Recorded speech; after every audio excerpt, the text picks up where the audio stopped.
اے اہل ایمان، گفتگو کے وقت پیغمبر صلی اللہ علیہ وآلہ وسلم سے راعنا نہ کہا کرو، انظرنا کہا کرو، اور خوب سن رکھو، اور کافروں کے لیے دکھ دینے والا عذاب ہے۔ جو لوگ کافر ہیں، اہل کتاب یا مشرک، وہ اس بات کو پسند نہیں کرتے کہ تم لوگوں پر تمہارے پروردگار کی طرف سے خیر و برکت نازل ہو، اور اللہ تو جس کو چاہتا ہے اپنی رحمت کے ساتھ خاص کر لیتا ہے، اور اللہ بڑے فضل کا مالک ہے۔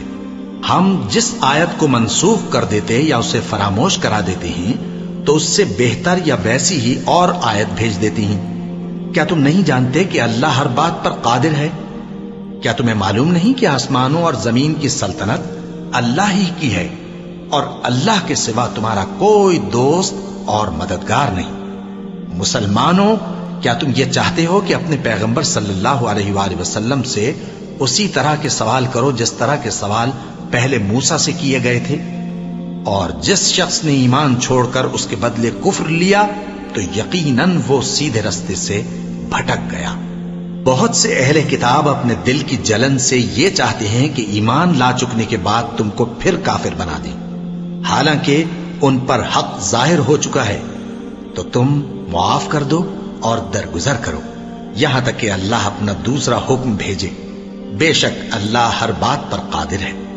اور نماز ادا کرتے رہو اور زکوٰۃ دیتے رہو، اور جو بھلائی اپنے لیے آگے بھیج رکھو گے اس کو اللہ کے ہاں پالو گے۔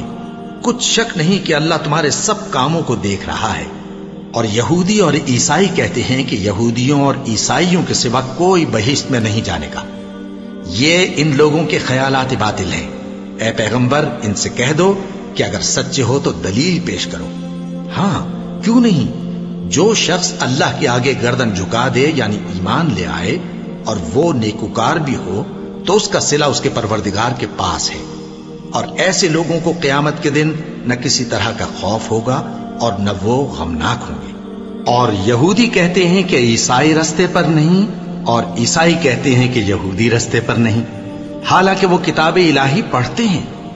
اسی طرح بالکل انہی کسی بات وہ لوگ کہتے ہیں جو کچھ نہیں جانتے، یعنی مشرک۔ تو جس بات میں یہ لوگ اختلاف کر رہے ہیں، اللہ قیامت کے دن اس کا ان میں فیصلہ کر دے گا۔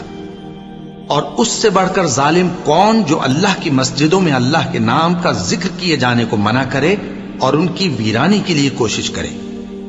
ان لوگوں کو کچھ حق نہیں کہ ان مسجدوں میں داخل ہوں مگر ڈرتے ہوئے۔ ان کے لیے دنیا میں رسوائی ہے اور آخرت میں بڑا عذاب۔ اور مشرق اور مغرب سب اللہ ہی کا ہے، تو جدھر بھی تم رخ کرو ادھر ہی اللہ کی ذات ہے۔ بے شک اللہ صاحب وسعت ہے، باخبر ہے۔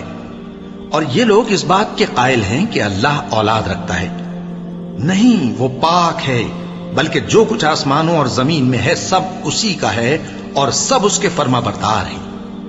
وہی آسمانوں اور زمین کا پیدا کرنے والا ہے، اور جب کوئی کام کرنا چاہتا ہے تو اس کو ارشاد فرما دیتا ہے کہ ہو جا، تو وہ ہو جاتا ہے۔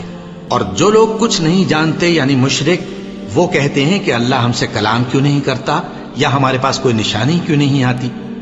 اسی طرح جو لوگ ان سے پہلے تھے وہ بھی انہی کسی باتیں کیا کرتے تھے۔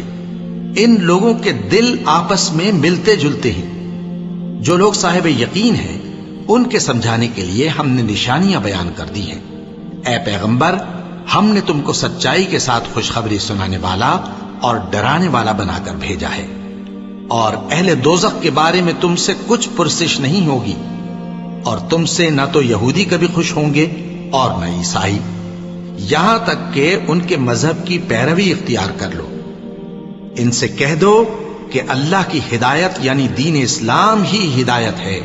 اور اے پیغمبر، اگر تم اپنے پاس علم یعنی وحی الہی کے آ جانے پر بھی ان کی خواہشوں پر چلو گے تو تم کو اللہ کی پکڑ سے بچانے والا نہ کوئی دوست ہوگا نہ کوئی مددگار۔